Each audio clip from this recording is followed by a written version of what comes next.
bioquímicos que van a ir aumentando. Algunos son inespecíficos, como por ejemplo la PCR, que es un marcador de inflamación, la LDH, que si bien indica injuria pulmonar, pero es inespecífica porque también está elevada cuando hay hemólisis. Uno de los marcadores de peor pronóstico o que se asocia con mayor mortalidad es el dímero D, que tiene que ver con los factores de la coagulación, y se dice que un aumento mayor a 4 veces aumenta 16 veces el riesgo de mortalidad. Y la ferritina está muy alta en un subgrupo de COVID grave en el cual se forma un síndrome que se llama síndrome linfocítico hemofagocitario secundario, y vamos a tener fiebre persistente y continua, una ferritina altísima y una disminución de las citopenias. ¿Qué clínica nos acompaña en cada fase? En la primera fase los síntomas son constitucionales: tos, fiebre, odinofagia, anosmia. La fiebre no es tan alta, tos seca, en algunos pacientes diarrea. Bueno, con respecto a los análisis clínicos, es lo que fui mencionando recién. Puede empezar a verse cierta linfopenia, aumento de la LDH y del dímero D. En la segunda fase, síntomas respiratorios netos, disnea, saturación de oxígeno baja. En el estado ácido-base, acidosis respiratoria y metabólica, ya hay anormalidades en las imágenes, radiografía de tórax o tomografía, y las citoquinas inflamatorias o los marcadores siguen en aumento. Puede haber una elevación de transaminasas. La tercera fase es la más complicada, es la fase de sepsis, de síndrome de distrés respiratorio agudo, con lesión renal aguda, cardíaca, y acá están todas las procitoquinas aumentadas en su máxima expresión. También hay manifestaciones extrapulmonares a nivel sistema nervioso central, desde la anosmia, disgeusia, encefalitis, mareos, cuadro símil Guillain-Barré y ACV o stroke. Cardíaco, injuria miocárdica, arritmias, shock cardiogénico, cor pulmonar agudo y otros. Endocrino, puede presentarse un debut de una diabetes con una cetoacidosis. A nivel renal, injuria renal, insuficiencia renal, proteinuria, hematuria. Hematológico, todo lo que tiene que ver con trombosis, trombosis venosa profunda, tromboembolismo de pulmón, trombosis de catéter. Dermatológicas, son muy importantes las manifestaciones que van desde petequias, livedo reticularis, lesiones vesiculosas, lesiones varicela-like, lesiones dermatológicas descamativas como una pitiriasis rosada-like, y se ha descrito en jóvenes en Europa, adolescentes que consultaban en consultorios previamente, 15 días antes de tener el resto de los síntomas, unas lesiones trombóticas en las partes sacrales o distales de los dedos de los pies, símil sabañones, con mucho dolor, mucho prurito, que no requerían tratamiento. Otra manifestación extrapulmonar muy importante y que hay que tener en cuenta, no perder de vista, son las manifestaciones digestivas. Hay pacientes que solo tienen diarrea, dolor abdominal, náuseas, vómitos, anorexia. Tiene secuelas el COVID. Las secuelas pueden llevar semanas a meses tardíos, desde pulmonares, desde alteraciones de la función pulmonar, neumonías organizativas con el requerimiento de corticoides y una fibrosis pulmonar tardía. A nivel cardíaco, todo lo relacionado a lo tromboembólico. A nivel neurológico, está descrito que cuando se van de alta, un 30% continúan con esta anosmia o disgeusia, pero también está indicado desórdenes psicológicos y cognitivos. Se describe la injuria renal crónica y, como ya dije, el debut de la diabetes. El síndrome post-COVID-19 son personas que, habiendo pasado esto, se mantienen cansadas, con fatiga, exhaustas, dolores articulomusculares, molestias torácicas y se acompañan con alteraciones de los factores inflamatorios o procoagulantes. Bueno, vamos a la segunda parte y me voy a meter en el tema de métodos diagnósticos. Como vemos acá, tenemos a la derecha el virus con todas las proteínas que están en la parte nuclear central, a donde está el ARN, y proteínas que están en la envoltura. La detección de antígenos lo hacemos mediante una PCR real time y, por otro lado, podemos hacer el diagnóstico detectando anticuerpos. El gráfico de la izquierda es más que nada para ver la flecha de arriba, lo que está en rojo, cuando es el mayor riesgo de contagio. Partimos desde un periodo de incubación de 3-4 días hasta 14 días y desde el momento que tomamos contacto con el coronavirus, inmediatamente empieza la replicación viral.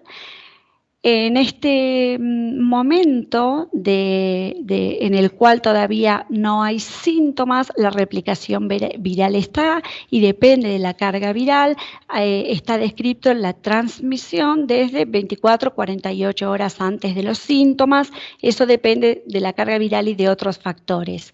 La máxima contagiosidad o replicación viral se da a lo largo de la primera semana y, como vemos en la flecha roja de arriba, el nivel de contagio más importante sería pasada la primera semana o hasta el día 10. Después ya empiezan a aparecer los anticuerpos, a donde el riesgo de contagio es menor. Bueno, la PCR Real Time es la prueba gold standard. Por excelencia es la prueba que se usa, es una prueba que detecta ácidos nucleicos y que por técnicas de amplificación puede dosar hasta 100 copias por mililitro, lo que la hace una técnica de una exactitud muy exacta, digamos, una técnica con gran exactitud. Tiene limitaciones. Las limitaciones son que solo se procesa en laboratorios con certificados, con nivel de bioseguridad 2, que requiere un equipo de protección personal 3, que requiere personal capacitado y también requiere una buena toma muestra. Tiene una especificidad próxima al 100% y una sensibilidad de 65 a 70%. Esta sensibilidad es moderada a alta y es variable. La sensibilidad va a ir variando de acuerdo a la carga viral y el lugar de toma de la muestra. Se dice que en la primera semana de enfermedad las sensibilidades fueron: en esputo es la mayor sensibilidad, aunque recuerdo que no es la muestra aconsejada tomar por la aerosolización. A nivel nasal, la sensibilidad es de un 73%, orofaringea de un 60%. Y no hay que perder de vista en aquellos pacientes que solo tienen diarrea, la excreción viral por heces, que es otra muestra, y tener en cuenta la saliva, que si bien tiene menos sensibilidad, pero hay mucha carga viral en saliva. Por eso, ojo con el tema de compartir vasos, utensilios, bombilla, etc. Tenemos un periodo de ventana con la PCR real time de 2 a 3 días antes de los síntomas y se dice que hasta los primeros 2 días de inicio de los síntomas, que me da falsos negativos. Lo que se aconseja es tomar el hisopado a los 3 días de la fiebre. A los 3 días que inició la fiebre es mejor, tiene más rédito la muestra, hisopar ahí. Por ahí lo hisopé antes y me puede dar positivo, pero tengo chances de que me dé negativo. Estos falsos negativos igual se relacionan mucho con la toma muestra. Muchos de los falsos negativos, más allá de la carga viral, tiene que ver la toma muestra de que haya células humanas, tiene que ver con el transporte, con todo el proceso que tiene antes de llegar al laboratorio. Bueno, se dice que una vez que tengo síntomas floridos, la de la PCR es positiva con un pico máximo a los 7 días. Pero si yo tengo PCR negativa en un paciente con alta sospecha de coronavirus, lo que se hace es el aislamiento y un rehisopado a las 48 a 72 horas. ¿Qué valor le doy a la PCR? Esta PCR, si bien en el curso de la enfermedad, en la tercera o cuarta semana, persiste y después desaparece, se sabe, se ha descrito, que puede durar positiva hasta 6 semanas o más. Pero esta PCR positiva que persiste no necesariamente es infectiva. Esto se ha demostrado midiendo la carga viral, que es el GNE, con una PCR cuantitativa. Esto se expresa con valores que se llaman CT, Cycle Threshold, y el punto de corte es variable porque depende del kit que se use. Entonces, el CT es el número de amplificaciones que tienen que ocurrir para detectarlo al virus y notificarlo como positivo. Sí se sabe que hay una relación directa entre carga viral y replicación viral, pero la relación es indirecta entre el CT y la carga viral. Un valor de CT bajo significa que hay más carga viral y viceversa. Los pacientes con síntomas están aclarando el virus alrededor de las 3 semanas y los pacientes sin síntomas tienen la misma cantidad de virus y lo aclaran más tarde. Entonces, en estos casos que yo tengo la enfermedad que me da positiva la PCR, después se negativiza, después me vuelve a dar positivo, está mal decir se repositivizó la PCR, sino que lo más correcto sería que tiene una PCR nuevamente redetectable y no necesariamente infecta. Esto está comprobado porque se han hecho ensayos en cultivo celular y se ha visto que a partir del 8º día, digamos, disminuye por cada día que pasa, va disminuyendo un 30% en la medida que la CT aumenta, hay menor contagio. No sé si esto se entiende. Antes de pasar al diagnóstico serológico, lo que yo quiero decir es que hay otros nuevos kits de LAMP, de amplificación isotérmica, que se diseñaron en el AMBA, que tienen menor sensibilidad que la PCR, pero que se usan para amplificar la capacidad diagnóstica. La ventaja que tienen es que se puede usar un ciclador térmico, que es más fácil que en un laboratorio lo pueda tener y no es un equipo en los que se procesa la PCR de real time. Estos kits realizan la extracción de ARN de la muestra, entonces, bueno, tienen el mismo inconveniente que tiene la real time, que necesito un laboratorio con alto grado de bioseguridad, como mencioné antes. Hay otro kit rápido de LAM, que se llama Atila, que creo que es de Abbott, bueno, no sé, yo no tengo conflictos de intereses, que amplifica el genoma, pero sin requerir la extracción de ARN, porque tiene un buffer que lisa, rompe la célula y se libera el virus, y permite que en 1 hora ir teniendo un diagnóstico aproximado. Esto lo uso en situaciones de emergencia, cuando yo voy a hacer relevamiento en una zona donde se complica. De todos modos, lo tengo que procesar luego en el laboratorio y al procesarlo, esta técnica me va a ahorrar, el procesamiento lo voy a hacer con los mismos cuidados, pero voy a acortar el proceso en 40 minutos.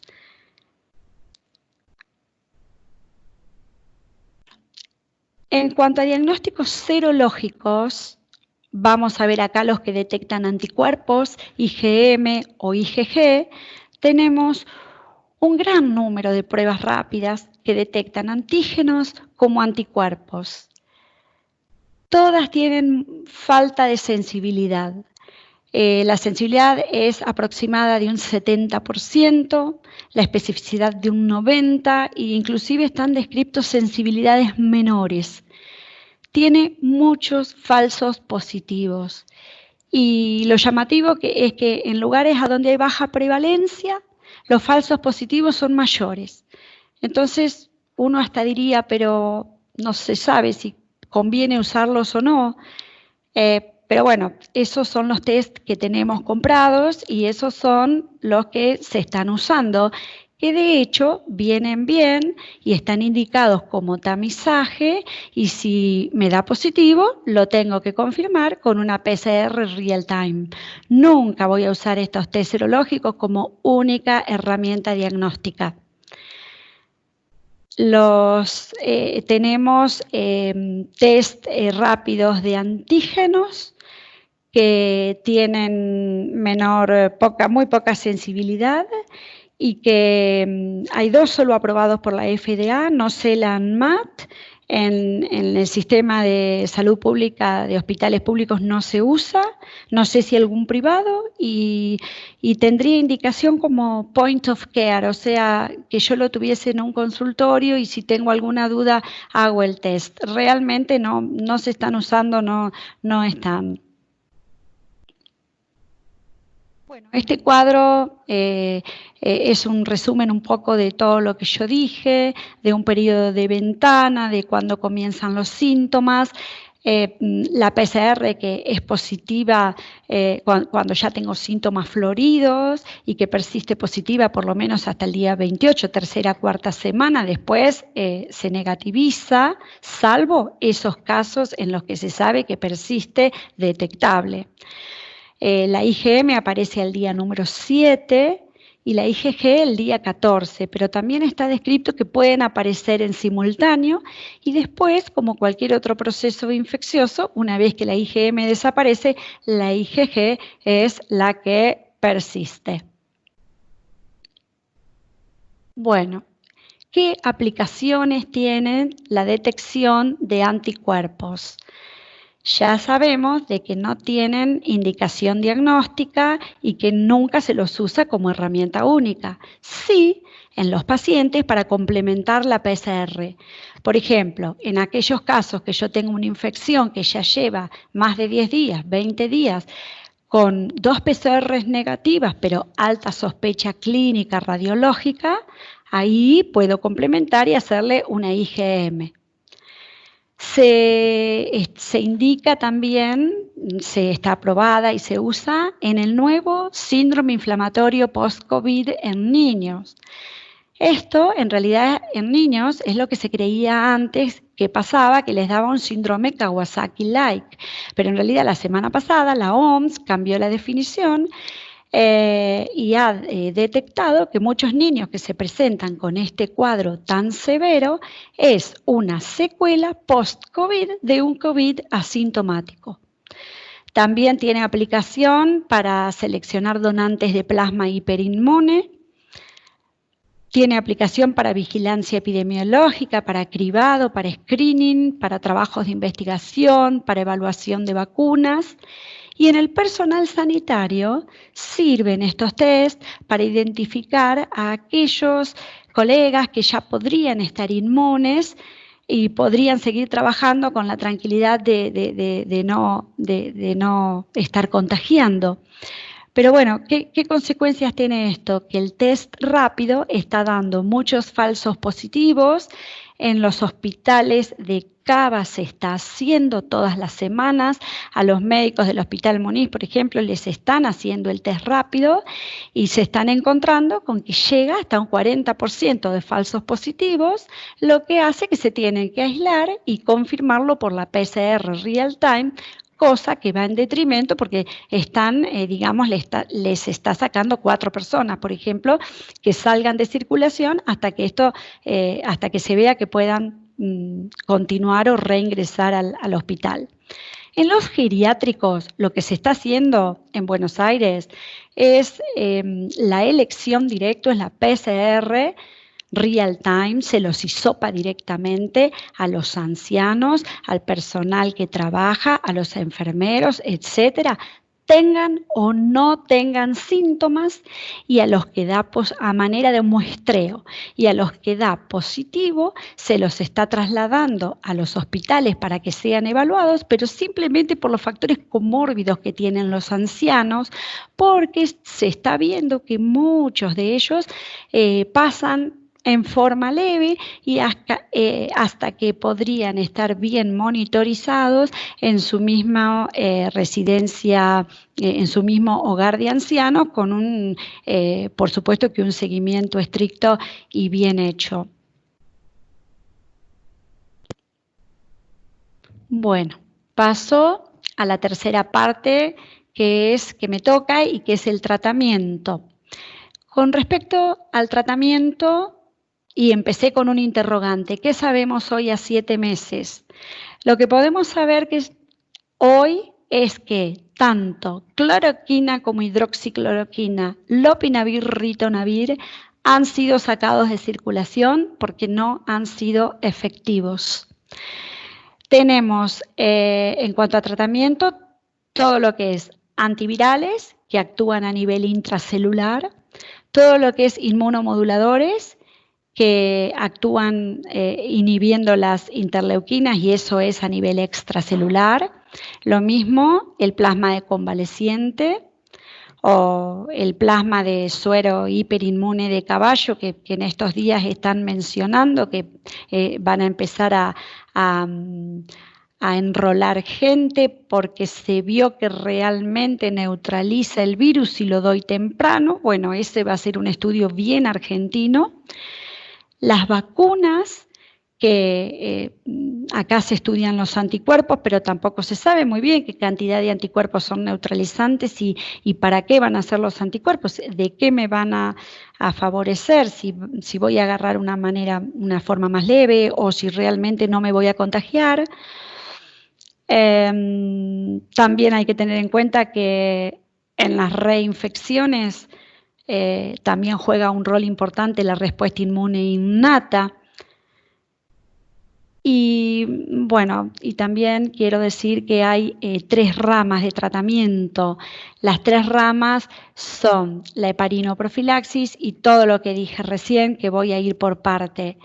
Con respecto a la heparinoprofilaxis, es mandatorio que todo paciente internado con COVID se le coloque heparina de bajo peso molecular en forma precoz, enoxaparina subcutánea, 40 miligramos día, y que solo se anticoagula la enfermedad tromboembólica. Pacientes que tienen factores adicionales de mayor riesgo trombótico por antecedentes personales, por ejemplo, cirugías, terapia hormonal, o que hayan tenido previamente una trombosis venosa profunda, o que estén transitando una forma de COVID grave en el cual voy a tener estos parámetros: una proteína C reactiva más de 150, un dímero D mayor de 1500, la ferritina más de 1000, la linfocitopenia menor a 800 y una interleuquina 6 mayor a 40 picogramos mililitro. A estos pacientes se les ajusta al peso y se hace se les coloca heparina en forma profilaxis, pero a una dosis media, digamos, ajustada al peso. Antivirales.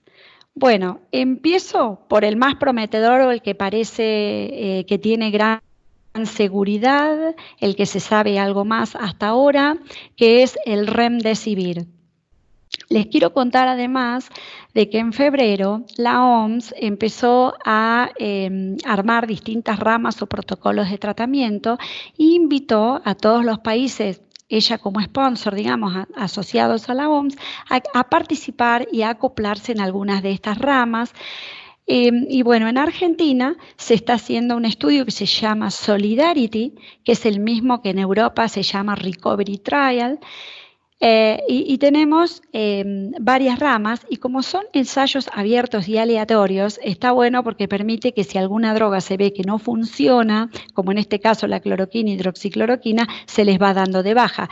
Las ramas eran una nada, solo standard of care, otra el remdesivir, otra lopinavir-ritonavir más interferón y la cloroquina, hidroxicloroquina. Bueno, sabemos que hay dos que ya han sido dadas de baja y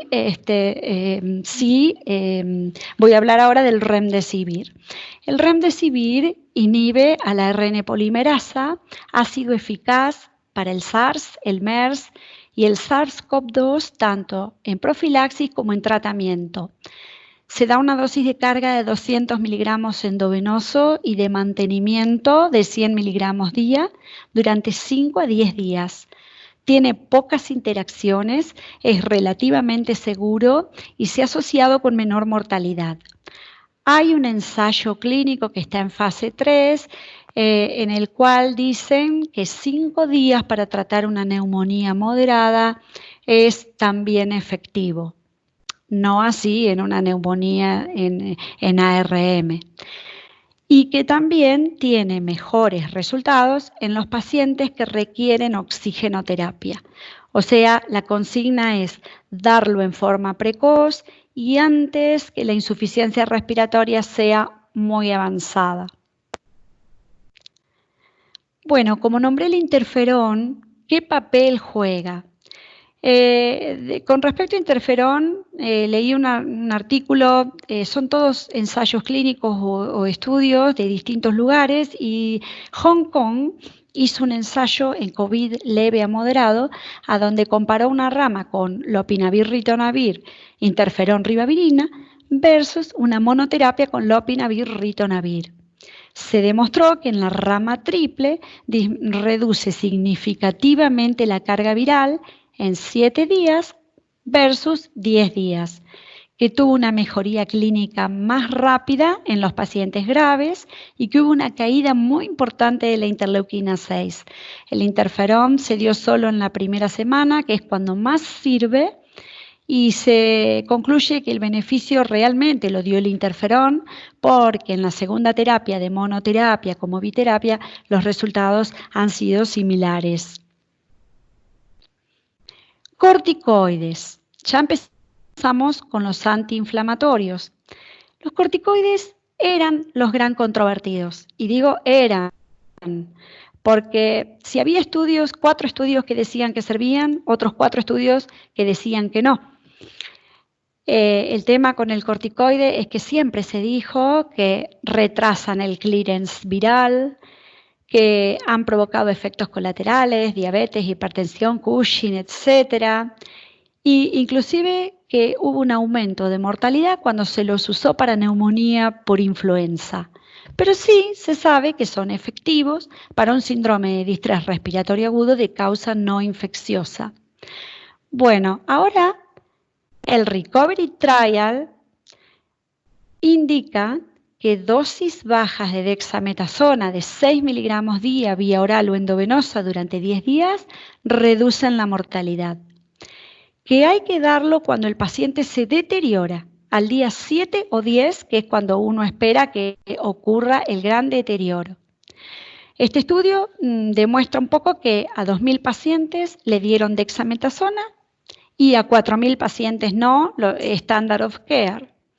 Los que sí recibieron el corticoide, se redujo la mortalidad un 17% a los 28 días. Aún más, se redujo un 35% la mortalidad en aquellas personas que estaban en asistencia respiratoria mecánica y un 20% en los que recibieron oxigenoterapia. No darlo en pacientes que no requieren oxigenoterapia porque se dice que no tiene beneficio. Todos estos ensayos o estudios que estoy nombrando están actualizados, son datos muy frescos de la semana pasada. Bueno, ahora voy a tratar de hacer ameno esto. Son los distintos antiinflamatorios que siguen en curso y empezamos por el tocilizumab, que es un inhibidor de la interleuquina 6. Con el tocilizumab hubo estudios en China, en España y en Italia. En China, solo 21 pacientes, mejoraron todos. En China también se hicieron estudios que tenían 100 pacientes con un grupo control y consideraron que fue beneficioso siempre y cuando antes que los pacientes estén intubados. España, además de asentir todo esto, agrega que el beneficio es mayor cuando la proteína C reactiva supera los 150 miligramos. Italia, que también coincide, el mensaje más importante del estudio italiano dice que el tocilizumab funciona también de manera subcutánea como endovenosa. Después tenemos anakinra, que es inhibe la interleuquina 1, tuvo beneficio clínico en un 72% de un estudio con grupo control.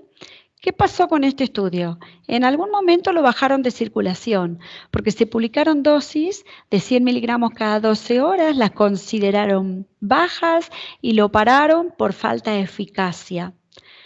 Pero este estudio vuelve a entrar en el sistema porque en un estudio francés, que la semana pasada ha sido publicado en la Rheumatology, describen que anakinra subcutánea 7 días disminuye el riesgo de ir a ventilación mecánica y de muerte y que reduce notablemente la PCR.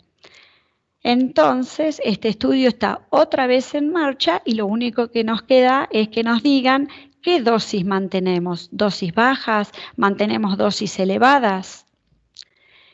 El baricitinib inhibe la janusquinasa y por ende toda la vía de endocitosis del virus, del ingreso del virus a la célula y la señalización de las citoquinas, o sea que tiene propiedades antivirales y antiinflamatorias. Es bien seguro vía oral, se da a 4 miligramos día. Y un estudio italiano coincide o dice que es efectivo en un grupo reducido de pacientes que aclaró más rápido la carga viral y evitó su ingreso a UTI. Pero con respecto a esto, hay 2 ensayos clínicos en marcha. Tenemos el acalabrutinib, que inhibe la tirosinquinasa de Bruton. Esta es una droga que se usa en hematología para leucemias y macroglobulinemias de Waldenstrom también. Bueno, pero aquí inhibe esta tirosinquinasa y por ende inhibe las 2 vías responsables de producción de citoquinas en el pulmón. Se da vía parenteral cada 12 horas y hay un estudio off-level donde 19 pacientes COVID tras 14 días de tratamiento mejoraron. Hay 2 estudios clínicos en marcha. El mavrilimumab inhibe el factor estimulante de macrófagos y granulocitos, impide la activación de los monocitos y la síntesis de las citoquinas proinflamatorias. La dosis es parenteral. Tuvo beneficio clínico en un ensayo de solo 13 pacientes, algunos también beneficio en la sobrevida y para evitar la ventilación mecánica. Hay 3 ensayos clínicos en marcha.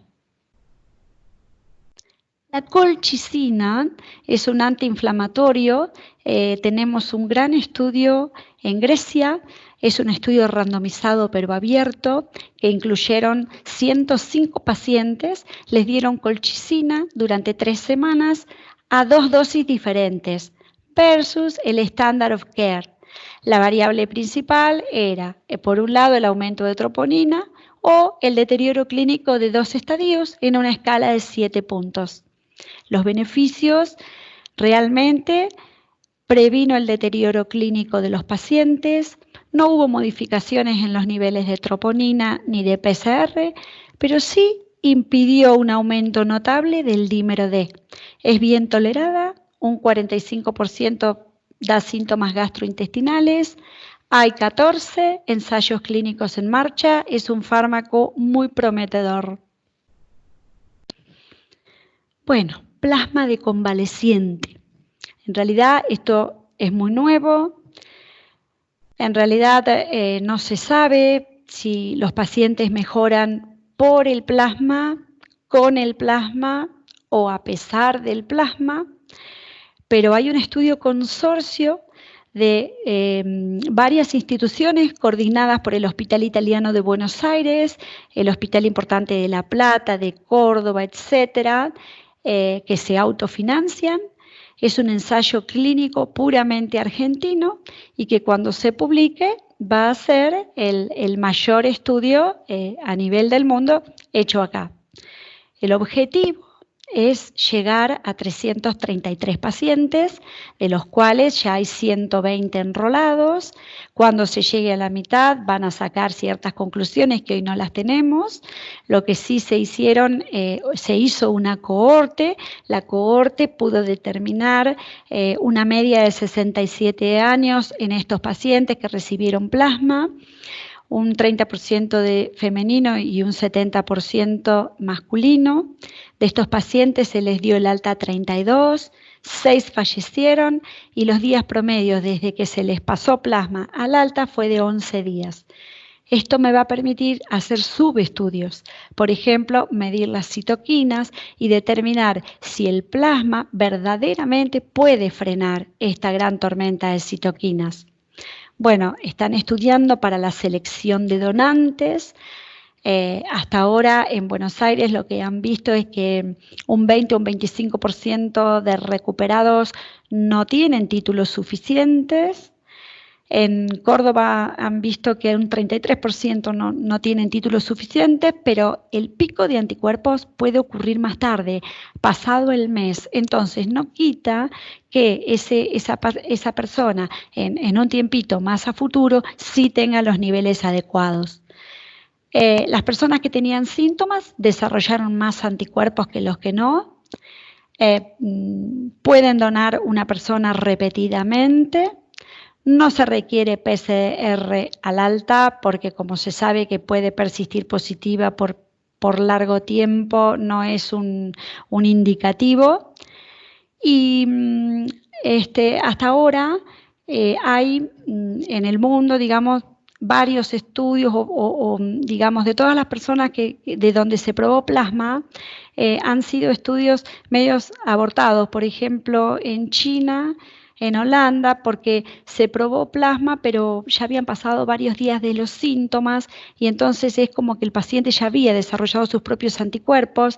No pudo decir que disminuyó la mortalidad, sí que hubo un poquito de mejoría clínica, un 53 contra un 47%.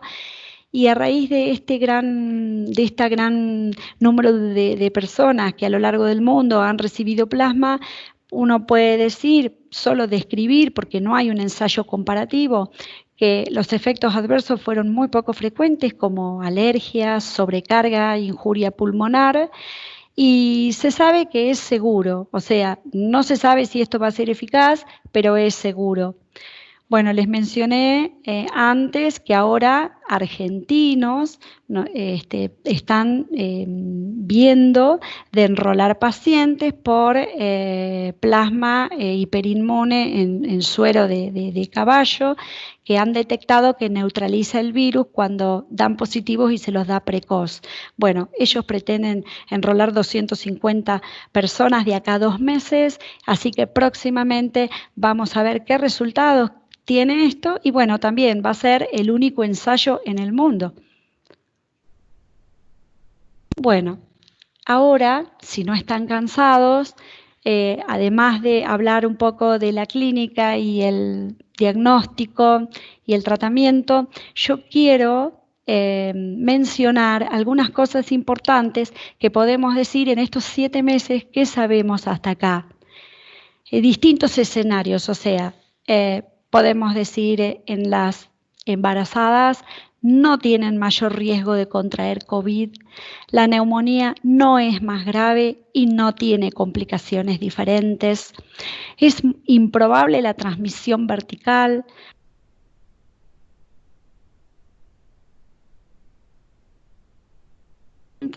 no hay en líquido amniótico y tampoco se la encontró en la fosa nasal de los recién nacidos. Todos los recién nacidos que se enfermaron tuvieron una enfermedad leve. No se sabe bien cómo se han contagiado, pero no por transmisión vertical.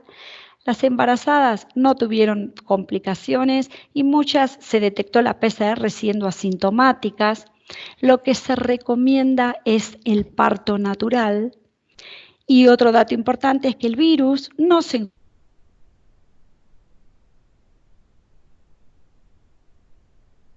pero con extracción de leche, porque sí la proximidad madre-lactante, este contacto tan cercano, podría dar lugar a la transmisión. COVID y pediatría. ¿Por qué a veces la clínica tiene algunas diferencias con respecto a los adultos? Ya partimos de la base de varios puntos diferentes. Por ejemplo, la respuesta inmune en niños tienen una respuesta inmune innata que es robusta con una alta proporción de linfocitos totales, a diferencia de los adultos que hay disminución franca de linfocitos T, B, natural killer y aumento de citoquinas proinflamatorias. Los niños tienen baja concentración en tracto respiratorio superior de los receptores AC2. Los adultos, por el contrario, tienen alta afinidad y distribución de estos receptores. Con respecto a la coagulación, en los niños el endotelio es más robusto, tienen menor capacidad procoagulante y así como está disminuido el fibrinógeno, tienen dos proteínas, la S y la C, que los protegen. En cambio, en los adultos hay un aumento de agregantes plaquetarios y de células endoteliales. Los niños son más sanos. Los adultos tienen muchas comorbilidades, obesidad, hipertensión, etcétera, etcétera. También se cree en los niños, pero esto no se sabe, si existe inmunidad a partir de que hayan tenido contacto con otros coronavirus de los estacionales y que quizás pudiera haber una inmunidad cruzada, no sé, que tal vez los pudiera proteger contra el SARS-CoV-2. Todas son hipótesis, ¿no? Con respecto a los niños, ¿qué sabemos? Todos los menores de 1 año, lactantes, que se han contagiado, son sanos previamente. Que la incidencia en Argentina en niños y adolescentes ronda el 15%. Y que si bien en un 80% los síntomas son leves, un 20% se internan y menos de un 1% tienen una enfermedad severa. Los síntomas de los niños van a tener el cuadro respiratorio, anosmia, disgeusia, fiebre. Pero, ojo, en los niños hay una manifestación a veces casi única, como dije hoy, de gastrointestinales, diarrea, vómitos, pueden entrar con un abdomen agudo, una ileitis, un dolor abdominal severo. Hay que tenerlo en mente si solo se presenta así. O lo mismo, ojo con las manifestaciones en piel en los niños. Y si bien un 45% no tienen síntomas gastrointestinales, en los niños puede ser la única manifestación. Y también, como ya dije, las manifestaciones cutáneas son mucho más frecuentes. ¿Qué tema ocurre con los niños? Y más en esta época, las coinfecciones virales. Influenza, bronquiolitis con virus sincicial respiratorio, citomegalovirus, coexisten en un 40%. Bueno, lo que siempre se sabe, sobre todo del hemisferio norte, que allí cuando termina la curva del virus sincicial y las bronquiolitis, empieza la de la influenza. Lo que se ve acá es que tanto coronavirus como bronquiolitis, o sea, el virus sincicial respiratorio, las curvas están solapadas y que pueden tener un efecto sinérgico. Bueno, esto ha cambiado hace poquito y es una diapositiva que la tendría ya que actualizar.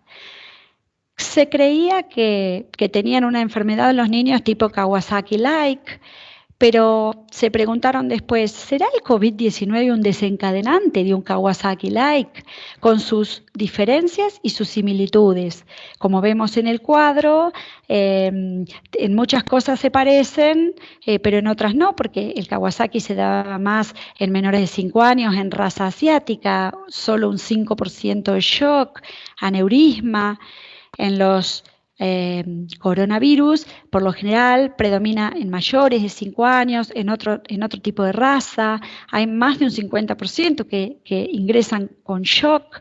A nivel cardíaco es pericarditis, disfunción miocárdica, y en lo que sí hay similitudes es en lo gastrointestinal, que es en un 60% en Kawasaki, en coronavirus un 90%.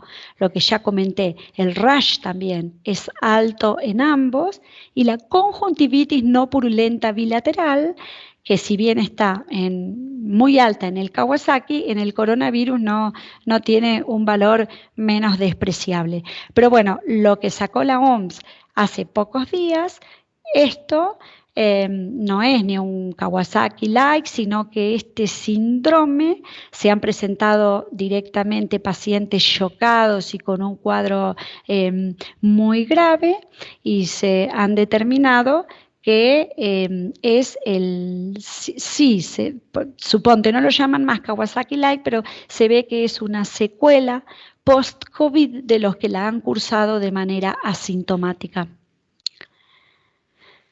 Bueno, ¿qué sabemos? Nuestros pacientes HIV en tiempos de COVID.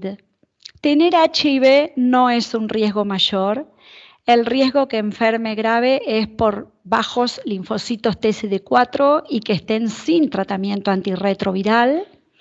Se vio que la incidencia de COVID, tanto en población general como población infectada por HIV cada 100.000 habitantes, ha sido prácticamente la misma.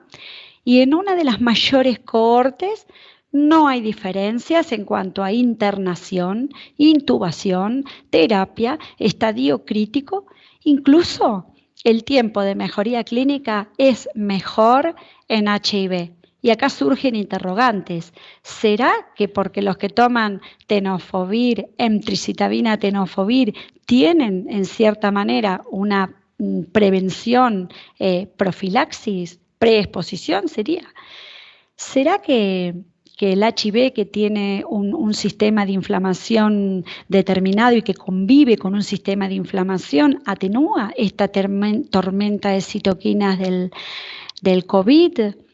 ¿O será que los HIV son más conscientes y son más responsables y toman muchos cuidados? Bueno, hay un solo estudio en Sudáfrica que se presentó hace muy poco en el Congreso Mundial de SIDA.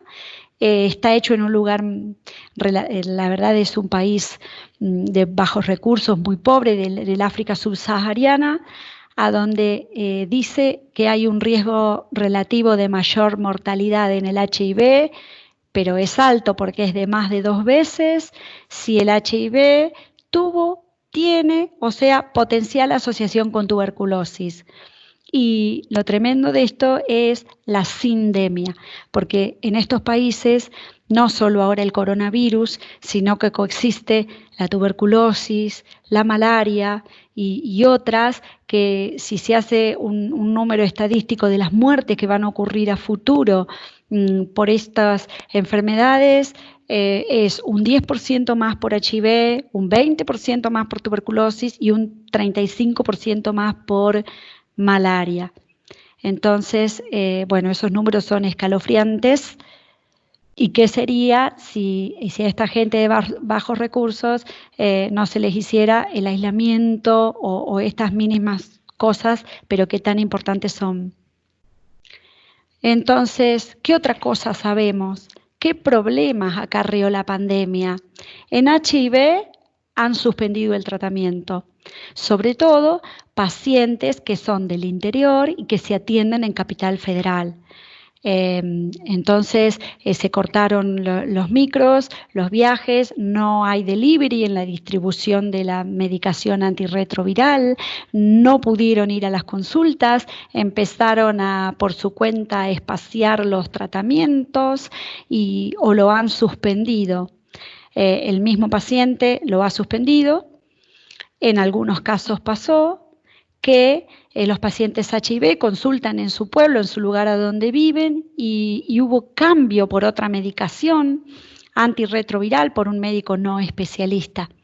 A raíz de esto, que enseguida se rectificó y el Ministerio de Salud se puso en marcha y activó y solucionó este tema, las sociedades, aprovecho a decir que las sociedades internacionales, la OMS, el CDC, recomiendan no cambiar el tratamiento del paciente HIV en medio de la pandemia. Todo cambio necesita un monitoreo y hay que darle el menor riesgo posible de tolerabilidad y de resistencia. En pediatría también los problemas que está acarreando esto es que se vio en grandes centros que disminuyeron las tasas de vacunación en niños, lo que va a ser un tema a futuro. Y en ginecobstetricia, que es preocupante el aumento de cesáreas selectivas en pacientes COVID-19. Bueno, ya me queda menos. El escenario es el COVID en tumor sólido. El COVID tiene una incidencia mayor en cáncer de pulmón o en cáncer con metástasis pulmonares y en mayores de 60 años. Wuhan tiene un estudio donde la incidencia es un 0,79% versus el 0,37% la población general, y en Madrid es mayor esta incidencia.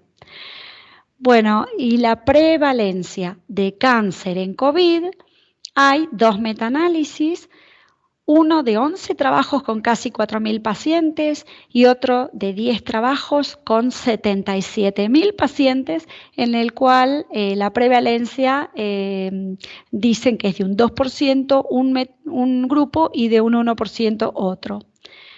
También hay un estudio consorcio con más de 900 pacientes que abarca, que integra varios países, Estados Unidos, España, es multicéntrico e incluye 106 instituciones, y de este estudio, que es uno de los más grandes, concluyen que la clínica y los síntomas son similares a la población general, pero que sí tienen mayor severidad, mortalidad y necesidad de ingreso a UTI.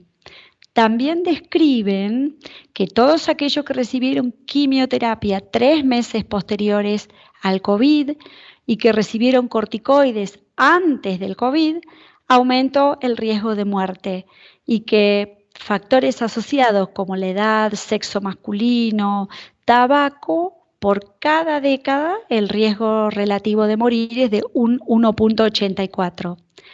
También, por supuesto, que el cáncer en progresión tiene un riesgo de 5 veces mayor de COVID, y en los primeros tiempos a todos los que se les dio hidroxicloroquina y acitromicina anduvieron mal.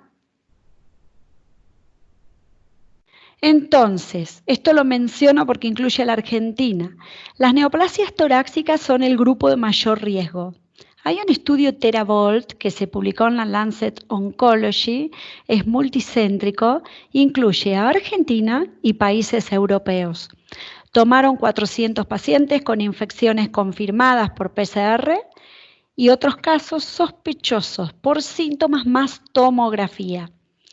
El análisis preliminar lo hacen de 200 pacientes, y los países que pueden estar haciendo este análisis son Francia, Italia y España.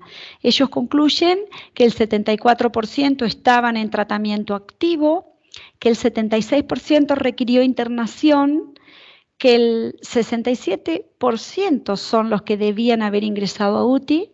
Lamentablemente ingresó solo un 9% porque colapsó el sistema sanitario y tuvieron que elegir. Un 2,5% entró en ARM y con una mortalidad del 33%.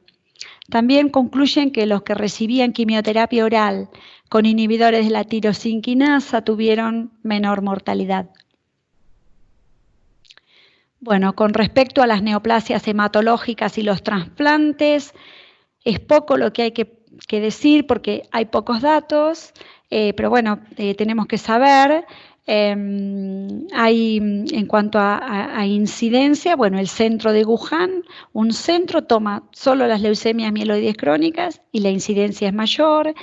En Italia, Lombardía, toman leucemias mieloides agudas crónicas y mielodisplasias y la incidencia es de 1,28 comparado con los que no tenían.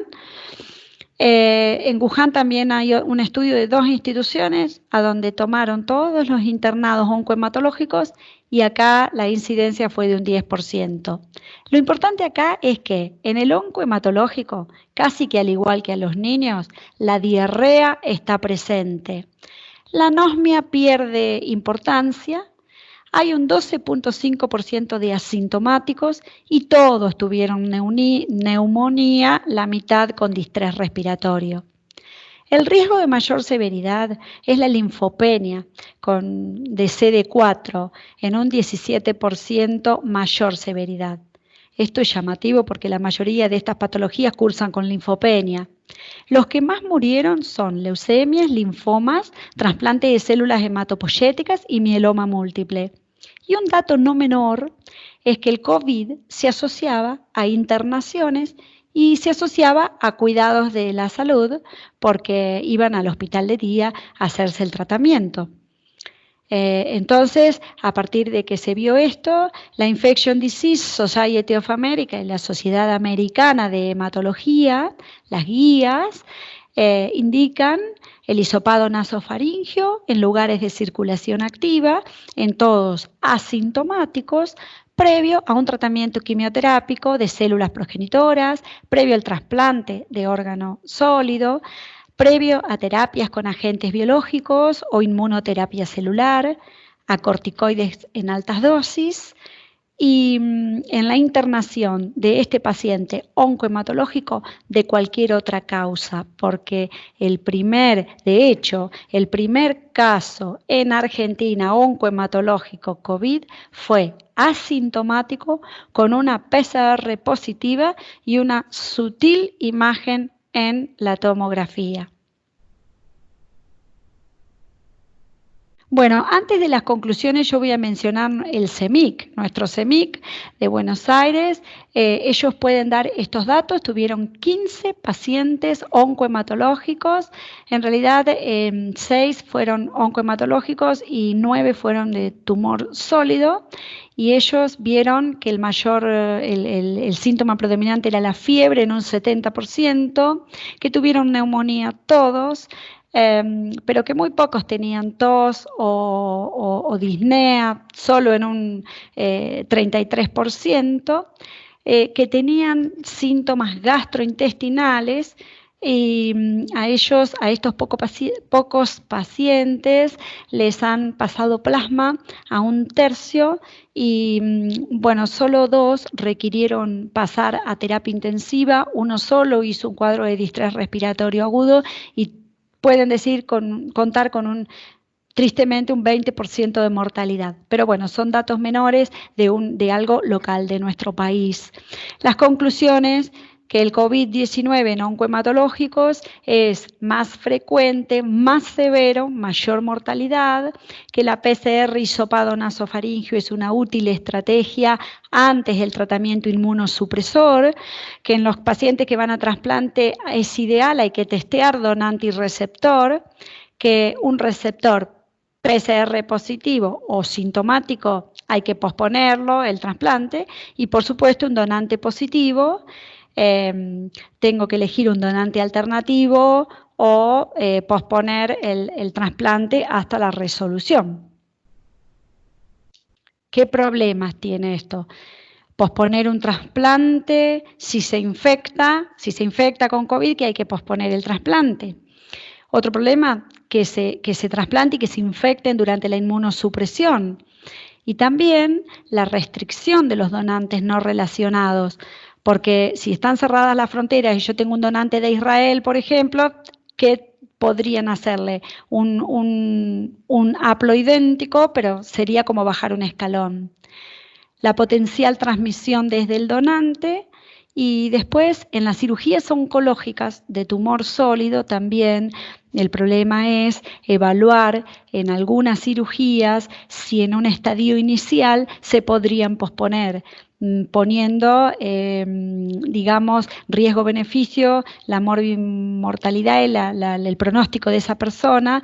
Por ejemplo, se mencionan melanoma en un estadio inicial, próstata, mama, y sí tomar como prioritarias a las cirugías oncohematológicas o a las cirugías que tienen alto riesgo de tener complicaciones postoperatorias, como por ejemplo las obstrucciones intestinales, las hemorragias, las obstrucciones urinarias.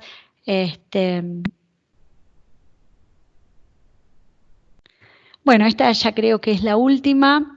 El escenario de trasplante de órganos sólidos y COVID. Acá se vio que la fiebre no estaba presente, la mayoría tenía síntomas gastrointestinales. Hay pocos datos de trasplantes de órganos sólidos. A nivel cardíaco hubo 87 trasplantes en el mundo y anduvieron todos bien. Todos tuvieron síntomas leves. A nivel hepático es cuando anduvieron mal. Ahí hay un estudio en Irán que se morían a la semana siguiente, que no tenían fiebre, que sí tenían neumonía. Y hay mayor cantidad de estudios a nivel renal. A nivel renal, de 2.500 trasplantes renales, el 3% sospechado COVID, se internó el 2% por neumonía y falleció el 0,4%. Los factores de riesgo de mortalidad fueron la edad, tener neumonía al ingreso, tener distrés y no tener la anticoagulación profilaxis. Bueno, ¿qué hacemos con la inmunosupresión del trasplante? Se aconseja no usar altas dosis de corticoides, suspender o disminuir la inmunosupresión, micofenolato, azatioprina o inhibidores del mTOR. Sí se mantienen el tacrolimus y la ciclosporina, y a los 14 días de que da negativa la PCR y no tienen síntomas, ahí reiniciar la inmunosupresión. Parece ser que el virus, cuando se replica, necesita unas vías que son las vías que usan el tacrolimus y la ciclosporina, o sea que en definitiva parecería o podría ser de que haya hasta una protección con estas dos drogas. Bueno, en realidad ya termino y lo que quiero decir, como toda la charla fue un interrogante, que sabemos que no todo lo que hay por aprender, ¿qué aprendimos? Y lo que aprendimos y lo que podemos llevar a casa es que esta pandemia de retos colosales ha provocado un gran cambio en la vida de toda la humanidad y que todavía millones de personas se siguen infectando, que sabemos que hasta que no haya un 60% de personas inmunes, ya sea o por vacuna o de manera natural, este virus no va a dejar de circular. Sabemos que un 45% de virus se transmite de una manera a partir de asintomáticos, y también sabemos que este virus puede llegar a dejar secuelas a mediano y largo plazo aún no determinadas. Pero también aprendimos que debemos pensar un poco más en el otro, pensarnos como comunidad y pensar que de los cuidados individuales de cada uno depende la evolución de todos. Entonces nos tenemos que ayudar con responsabilidad, solidaridad y en serenidad, porque toda crisis, como acá la termino con un amanecer pampeano, toda crisis tiene una fecha de caducidad, una solución y una enseñanza para la vida. Bueno, muchas gracias. Muy bien, Ángeles, muchísimas gracias. Te comento, porque vos justo estabas en la charla, ahí mientras estábamos en la charla el gobernador anunció que General Pico volvía a la fase 1, así que bueno, nos estamos todos enterando de esto. Quería decirle, si alguien puede hacer preguntas, en la barra de utilidades ahí hay un icono de conversación, puede escribirla o activar el micrófono si lo desea y también hacerle una pregunta a Ángeles y a Ramón y a Juan.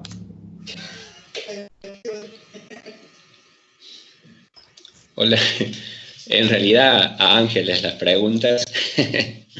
Yo tengo una consulta, Ángeles me está escuchando, ¿no?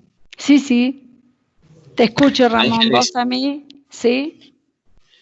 lo que te quería preguntar, acá en General Pico o en La Pampa, ¿a qué de las drogas que mencionaste, a cuáles tenemos acceso?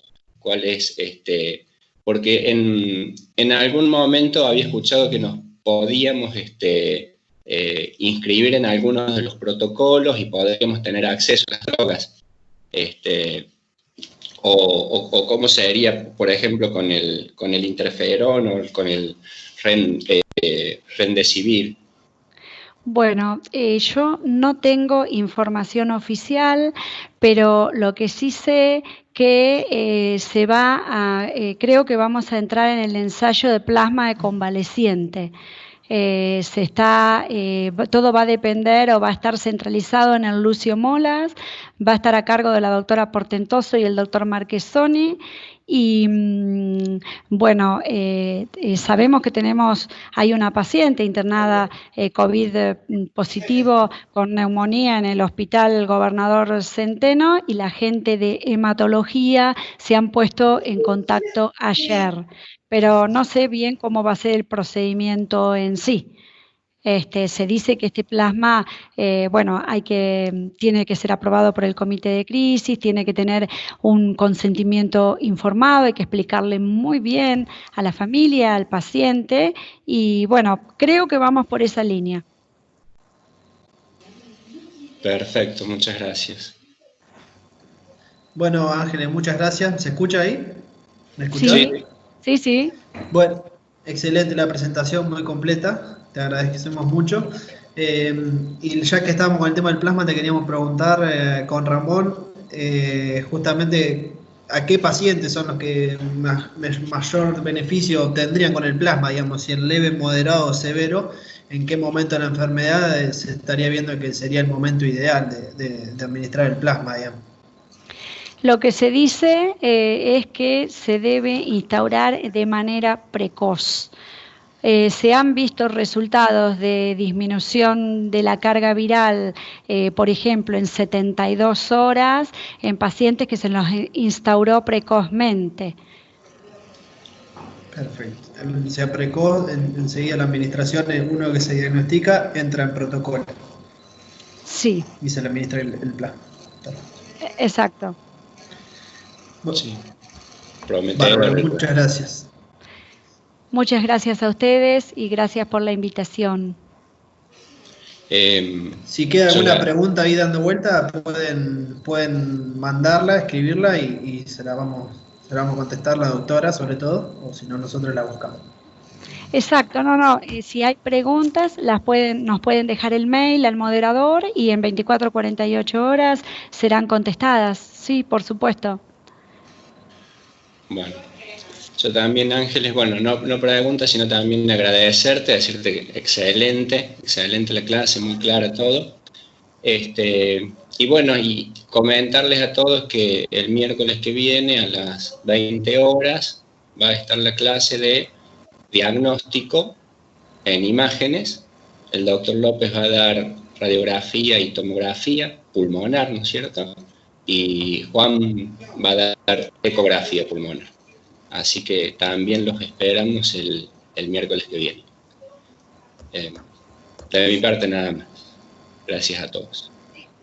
Muchas gracias. Buenas noches. Gracias a todos por participar. Muchas gracias.